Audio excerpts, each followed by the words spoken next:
Are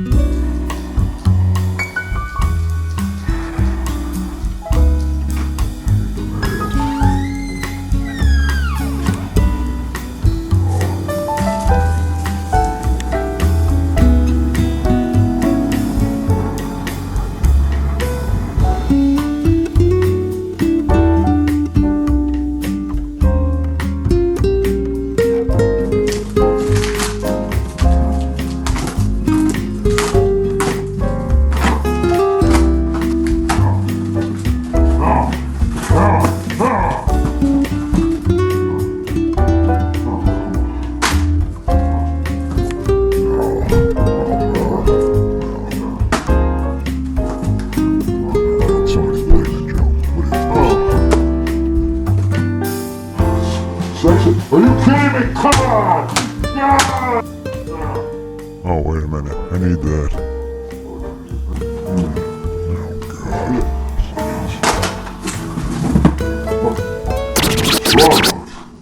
Straw dogs. Straw dogs.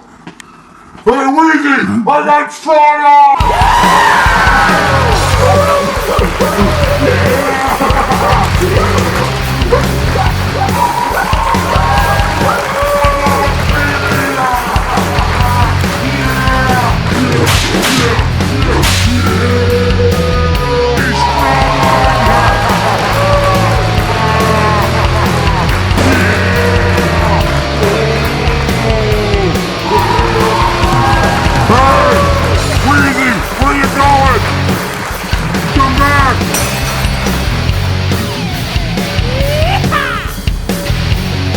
We are back! What's up, fuckers? Today we're going to be reviewing Straw Dogs. Straw Dogs. But the 1971 Straw Dogs, not this Straw Dogs. Maybe in a future video. I haven't even watched this one yet. That's the remake. We are looking at this one. The Sam Peckinpah Straw Dogs from 1971. Straw Dogs is a controversial 1971 psychological revenge thriller directed by Sam Peckinpah, who also directed The Wild Bunch, Killer Elite with James Caan and Robert Duvall, and Convoy. The movie is about a mild-mannered academic from the United States, David Sumner, played by Dustin Hoffman. You guys know Dustin Hoffman, Midnight Cowboy, The Graduate, Rain Man. Oh, great. Who marries Amy, played by Susan George, who was in Enter the Dragon and Mandingo. Not the porno Mandingo, not that Mandingo, but another movie. The married couple leave the violence of America and move to a small town in England where Amy was raised. There David is disliked by the brutish men of the village, including Amy's old flame Charlie. Eventually the taunts escalate and two of the locals rape Amy. This sexual assault awakens the shockingly violent side of David. Ooh, that's tough. That is insane, man. This is a very loaded movie right here. Jeez. The film's title derives from a discussion in the Tao Te Ching that likens people to the ancient Chinese ceremonial straw dog, being of ceremonial worth, but afterwards discarded with indifference. Interesting. Mina, come here. Where are you? Mina, come here. So guess what I have? That's a real dog with a straw. I got a straw dog. Straw dog! Straw dog. Alright, some interesting things. Sam Peckinpah willfully crosses a taboo line and shows Amy ultimately relenting, accepting and enjoying her old lover in the first rape scene. Well, the first rape. When the second man steps in for a turn, she's all but destroyed. No pun intended.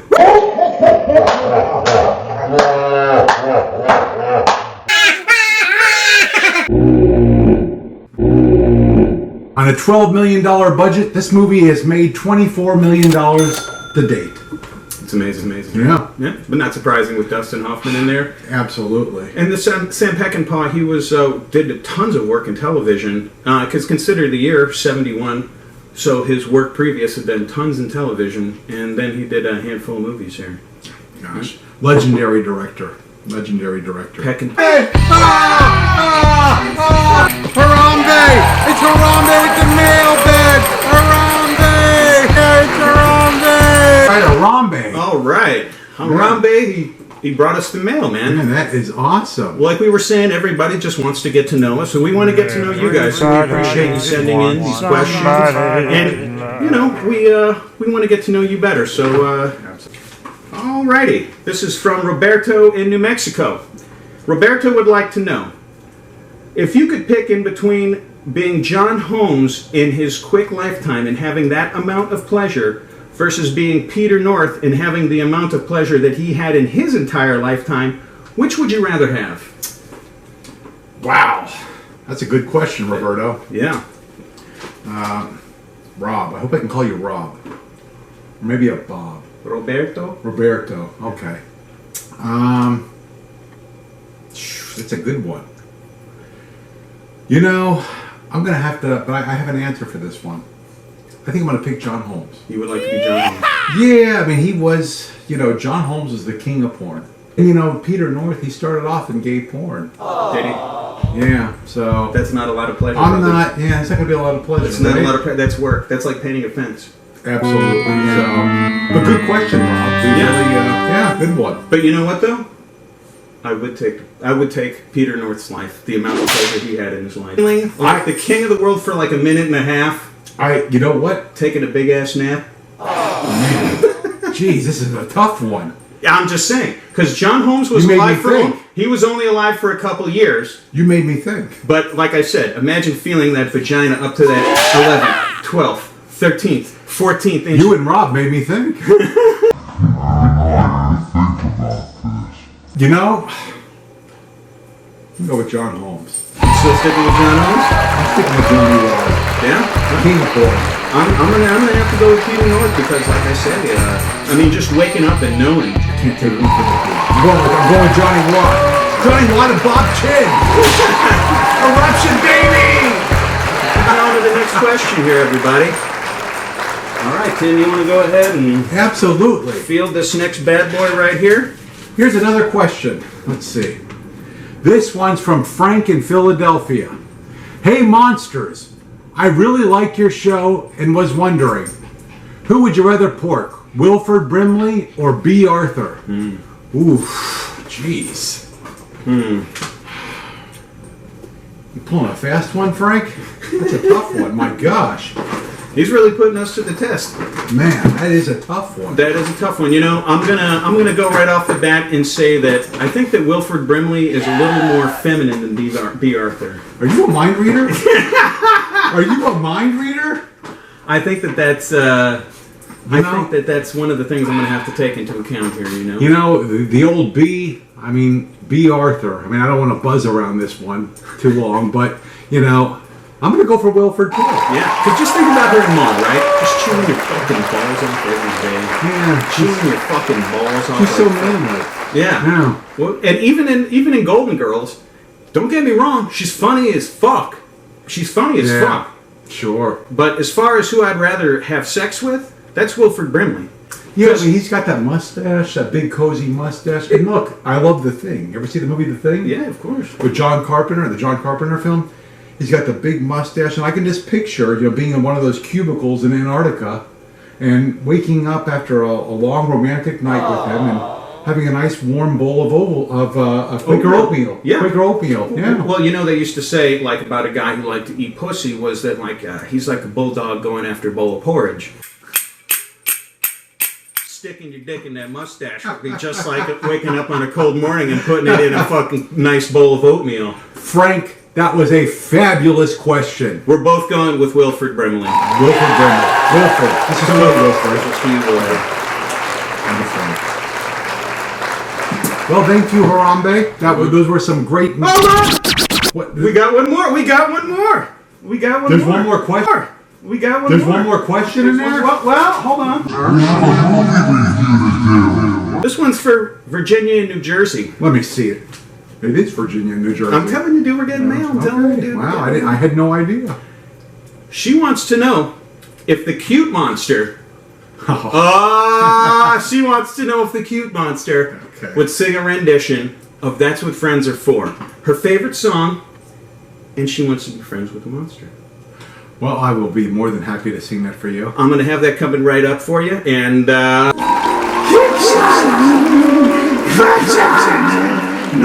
that you can always suck my balls. You whore, that's because I fall.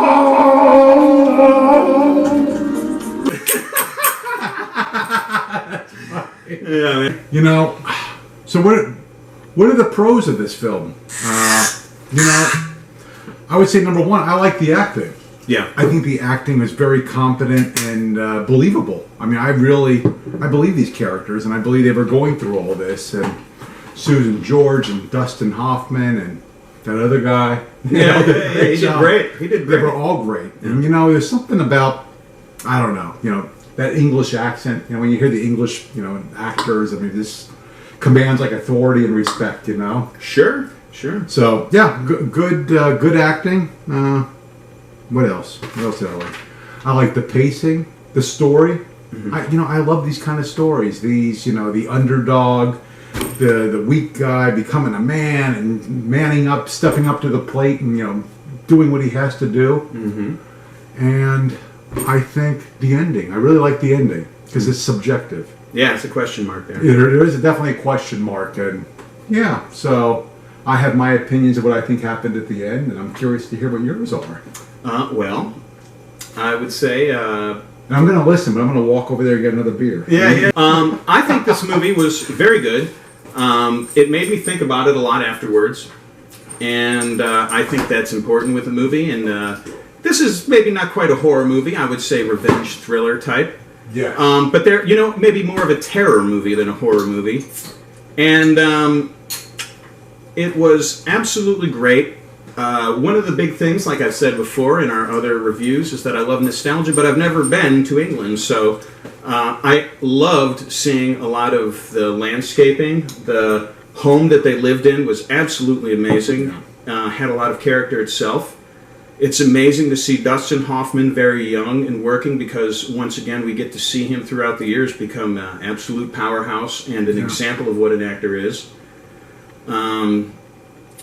The story makes me wonder a lot of the time who felt the need to tell a story like this. It's very strange. Makes you think about a lot of things socially. Mm-hmm. And like I said, a lot of my feeling for this film was that I've thought a lot about it since we've watched it. And it makes you think about a lot of things socially. And sometimes with the horror movies, you know, it's more of the quick sensation, the going for the primal scare or whatever. But this one, like I said, a terror movie that really makes you think about a lot of things socially. And Dustin Hoffman is Dustin Hoffman. It just fucking knocks it out the park. Man, Absolutely. You know? Sure. Yeah. Susan George, she did a great job, you know, in the film, and very convincing and believable during the rape scene. And that was strange, you know. During the rape scene, there she is. It's like horrible, but then she starts to enjoy it. It's really weird. I was glad to read that a lot of other people recognized that it had gone from a rape to almost kind of consensual. And we are not, you know, we're nobody's arbiter. We're nothing like this. But we're speaking about this film where it seems like at first it's a violation that turns consensual, and the way things play out, she does not tell her husband, she doesn't report it, and in a lot of the movie leading up to it, she's been teasing these guys, and she hasn't been playing the part of a dutiful housewife that's in love with her husband. She's been provoking her husband. There you go, yeah, absolutely. And she's been provoking these, probably the way these people grew up, almost childhood friends. Well, and she knew one of them. They were once an item, right? They kind of mentioned that one of them dated one of these locals dated her. Well, they make the mention in one of the points that he like helped fix her or something, put her back together at some point. And I think that her personality may have been such that she was the kind of person who had breakdowns every now and again, and then had to be fixed by somebody. But yeah, we see her fucking with her husband. She's fucking because remember, like.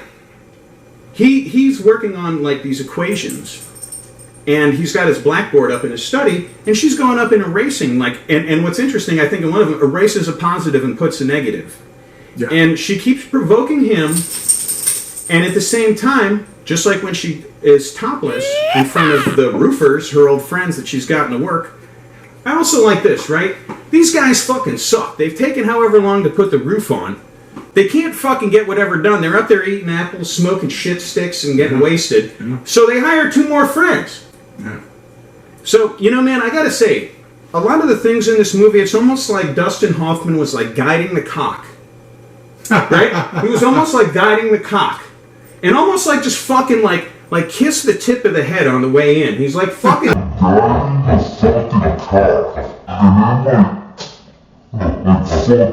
You know what I'm saying? I'm like, what the fuck am I looking at, man? You know, throughout the film, I mean, Amy is neglected by her husband, emotionally and physically. Yeah. And surrounded by these multiple big beef bangers. Right. That are gawking at her all the time. And she's trying to get her husband's attention, but he's just not interested. He's like wrapped up in his job. So she's like, you know, walking around and showing herself. And during the rape scene, she opens the door and invites him in for a drink. That's really... These guys have been smoking his shit sticks, drinking his drinks, fucking eating his food, hanging out in the roof, fucking... Yeah. It's unbelievable. Well, meanwhile, her husband just wants to, you know, go to his his study, his office, and just, you know, play with his calculator and pocket protector. He has like no interest in her. Well, at the same, you know, I think he was very. He himself is very naive because she accuses him of being a pussy back in the college department and all this, and so he got his grant to get out of there and go back to her. It seems like her father must have passed away recently or something. And then that house is fucking amazing, dude. I would, you know, this is a year and a half after COVID. You know, this fucker's working from home already in 1971. I love that, man. You know, absolutely, fucking get into farming and working in the barn and fucking all this other shit and you know all the small town feel and all this. Sure. Well, I'm going to contradict myself. Thinking about this. I mean, he didn't change. You know, I mean, this is probably the way he's an academic. He was probably that way in New York or whatever city he came from. And when he relocates to England to probably appease her, right? Right. You know, she thinks she's going to change him. And I think this is a very common thing. Women want to change men. Like, I'm going to mold him into what I like. He didn't change, right. You know? She kept shit testing him by provoking these situations. You know what, man? I want to ask you a question. And you know what? Down in the comments section, if you're familiar with this movie, if you check it out because you like what we're doing, let us know what you think. But we never find out who killed the fucking cat. Which kind of sets off a lot of the provocation. We never find out who killed the cat. And since that was a bone of contention between her and Dustin, I wonder if a lot of this provocation that we see before shit gets too far, I wonder if she didn't kill the cat. Yeah. Let us know what you think. Overall, I really enjoyed this film. I liked it. The acting, like I said, was very good. And, you know, the pacing and the story are still relevant today. I mean, I watch this again, I'll probably see something else different. Mm-hmm. This was actually the second time I watched it. Last time was probably over 20 years ago. I forgot most of it. But yeah, this is a great film. This film is a journey of a zero becoming a hero, right? Right. It's like Ian Gillan said in that Black Sabbath song, quote, "Your head is firmly nailed to your TV channel, but someone else's fingers is on the control panel. So you grab a big brick and smack it in her face, rip off her shirt." What? Oh, wait a minute. That last part, monster picker.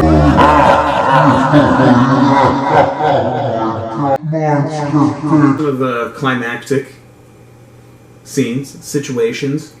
And after this, there's a kind of a social, a little town social, where everybody who knows everybody in Peyton's place gets together. And of course, the wife's feeling a little uncomfortable. She liked to dip, right?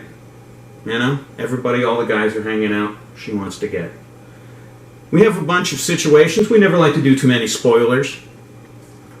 We need you to watch. There's some things that hinge off this, that, or the other. We don't want to blow it for you. But this is the question I had for you. This movie is 50 years old. This movie's 50 years old. I mean, come on. You haven't, you know. Yeah, there's some shit that goes on that there's explanations, you know. But I want to ask you, as things start to really sizzle, as that fucking weird guy gets with the one girl who they've had some weird flirtation, he fucking kills her or whatever. The Prince Andrew with the underage girl. That's right. When he gets finally with her, when he finally gets the Bitcoin is sent over, and Helene Maxwell's made the deal. Mm-hmm. Everybody's good. Everything is undercover. I don't understand. They're on the island. Epstein Island. Epstein Island. So, all right. As the home invasion gets going, we really see the battle between the fellows and Dustin with his wife, and his wife seems to have. It seems to her allegiance seems to flag. Absolutely. Depending on who's getting any ingress in the whatever in the battle. He wouldn't stand up for himself or his wife, but he's standing up for this stranger. I guess he would notice, right? There is like this. Finally, that moment where he wakes up and becomes a man. He becomes a hero. I feel like in the film, it's like he realized his wife wasn't what he thought it was, what she was. In the showdown, especially. In the showdown, when she's trying to open the door and let these guys in, right? And because in the end, he leaves with this stranger. He leaves with the Prince Andrew. Right? And whatever they do, they walk off to the side. Maybe they get married. Who knows? So that is interesting, and there's like no sign like he's going to go back and be with her. I think at that point, I feel like it's over. Yeah. That marriage is over. This is kind of like a film about marriage, and It's interesting because it's. I used to hate this. I used to hate when an author or a movie maker or someone would leave an open end in there. Yeah. You decide. You decide what happened. I used to hate that, and I almost saw it as a cop-out. But I realize now it's really one of the most masterful devices, because what are you doing anyways when you're looking at a piece of art or whatever? It's like a Rorschach test, What do you see? What do you see, I saw something different in an album that I love when I was 13 years old than I see when I'm 47 now. That's the great thing about this film. It's subjective, and there's so many themes, there's so many interpretations of this. Here's another idea. This could be a film about tribalism. Mm-hmm. She gets back and realizes, this is the tribe I belong to. This is where I'm from. These are my roots. These are my people, and he's not one of them. So, Yeah. And she turns her back on him many times. I forget which war it was, but the men were trying to get the women ready for this situation, and the women had said, if they conquer you all, we'll just spread our legs, and that's almost what's happening in this movie as well. As these guys seem to get the upper hand and coming in the house, he doesn't know if his wife's going to open the door. Why were we in that war? So, yeah, and like I said, the ending being kind of open-ended. Does he turn the car around and go back home?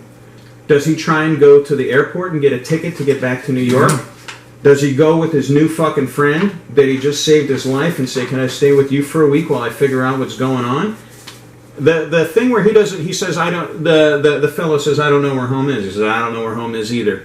And we leave it open-ended, like I say. Does he go back to New York? Does he go back to the wife and work it out? Does he do like the Incredible Hulk and float around washing dishes and fucking doing tricks in the back alley for a couple bucks and a beer or whatever, man? I don't know. The cons of this film. Was there anything you didn't like about the film? Let's see, man.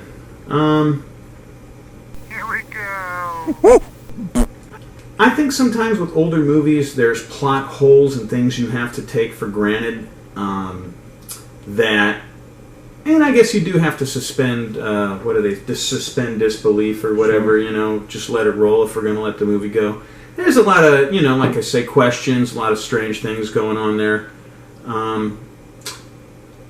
Besides that, I think this is a very strong movie. So on the 1 to 5 scale, what do you give this movie? You know what, man? I'm going to be dead honest with you. Since we watched it, I put it at a 4. Oh, okay. But in the past day or two that I've been thinking about it, I'm dropping it down to a 3. Oh, wow. That we've discussed, make me drop it down to a 3. I don't want to go ahead and just throw accolades just because Dustin Hoffman's in there. Sure. This is a strong cult classic. A lot of people love this movie. It's got its place on the shelf. I'm not fucking with that. I'm not fucking with this. It's not a 5 for me, because 5 we're talking Clockwork Orange. 5 we're talking some shit like I referenced in life, like fucking, like New York Ripper. Like New York Ripper is a 5. Absolutely. That I can live my life by this philosophy. Sure. But I was thinking a lot about this movie, and then I started to think some of the things in there, they just didn't fucking bring it all the way home for me. I dropped it back to a 3. I dropped it back to a 3, man. I don't mean to be negative, but I'm at a 3. A very strong 3. It's a classic movie. I can't take anything away from it. It was better than overall better than Last House on the Left, right? Yeah. Oh yeah. 100%. We reviewed that movie, and I think this movie is way more accomplished. Absolutely. Yeah, the other one was more experimental. This one's more accomplished. And I've been going on long enough. I think it's your turn to tell me what you think were the pros and cons. I'm going to respectfully disagree. I think this film is a 4. 50 years old. I mean, this movie is a pioneering feature. And, I can't imagine what Sam Peckinpah went through, putting in those rape scenes, tackling this subject. Wow. This was a very brave, bold move. Film the rape. Yeah. And so I'm going to give it a 4. Acting was very good. The story, I think, is important. I love the underdog winning the race and, taking over and self-actualizing. Yeah, absolutely. So, yeah, I'm going to give it a 4. I respect that. I was right there with you. But like you said, I wouldn't give it a 5. This isn't, the greatest film I've ever seen. It's not New York Ripper. Are you fruitcakes kidding me? This movie sucked! I thought I was watching a prequel to When Harry Met Sally. This should have been called When Susie Tried to Bone Tootsie. This was a dumb romantic film about a gay guy who can't get it up. So he pays the boys from Monty Python to pork his wife. And when she decides she likes her new swinging lifestyle, he gets angry, kills her sweet gentleman lovers, and runs away with his new pedophile boyfriend. There's no graphic gore. There's no blood and guts. It's boring. Boring! Listen up, Sam. When we monsters watch movies, we want to see eye gouging, flesh eating, tongue rippings, brain bashings, and big tits and big tits! Give us what we want. This ain't Sesame Street, bitch! That's what we want!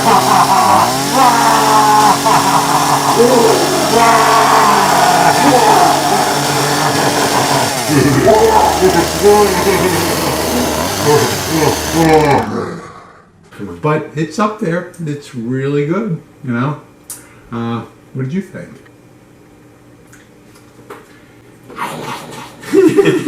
Thank you for watching. Don't forget to click like and subscribe to the channel. Hit bell notifications. And that's it. And be safe, you monsters.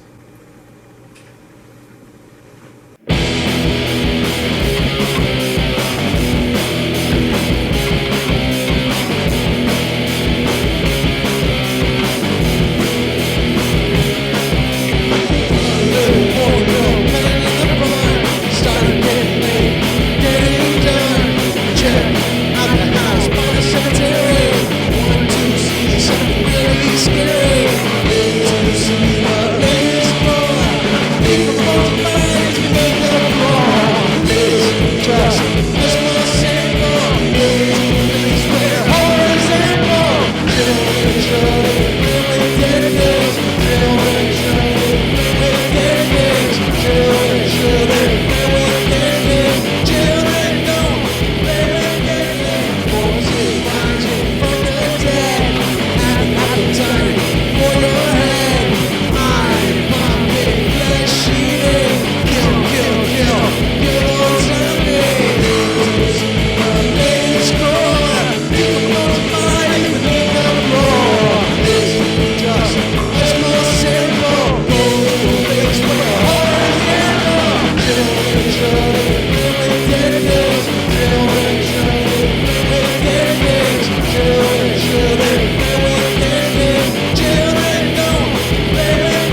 They can't fucking get whatever done. They're up there eating apples, smoking shit sticks, and getting wasted. So they hire 2 more friends.